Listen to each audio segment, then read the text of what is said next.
In November 1970, a hiker walked through a quiet valley outside Bergen, Norway. The air was cold, damp, and still. Nothing unusual at first glance. Then he noticed the smell. Burned flesh mixed with fuel and smoke, clinging to the rocks like something the mountain refused to release. When police arrived, they found a body positioned carefully between stones. No wallet, no identification, no traceable belongings left in a normal sense of ownership. Everything had been stripped away or altered. This is the case of the Isdal Woman, one of the most enduring identity mysteries in modern European history. The valley where she was found is called Isdalen, often referred to by locals as Death Valley, because of its history of accidents and harsh terrain. In 1970, it was remote enough that discovery depended entirely on chance. That chance encounter would unravel a case built on silence, disguise, and deliberate erasure. The body was badly burned. Police quickly determined the fire had been set after death or near death. The position of the remains suggested careful placement, not the randomness of an accident. Around her lay remnants of burned plastic containers and a strong smell of fuel. But what stood out immediately was not just how she died.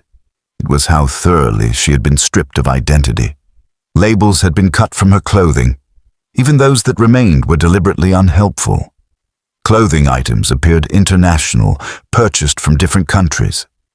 Her fingerprints were partially damaged by fire, but not completely destroyed. Enough remained to confirm she had been careful, but not perfect.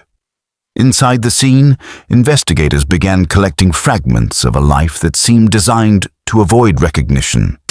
The investigation moved backward in time, away from the valley and into the days before her death.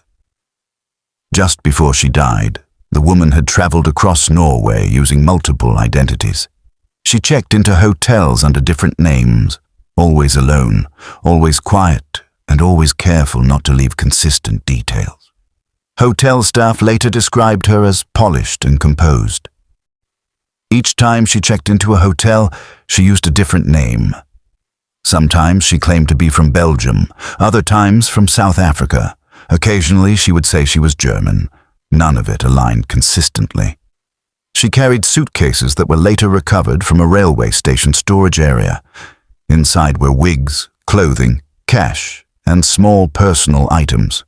Every object seemed chosen with intention, like a role being assembled rather than a life being lived. And then there was the notebook. The notebook found among her belongings contained handwritten codes. Not random scribbles, but structured entries. Some pages appeared to be travelogues,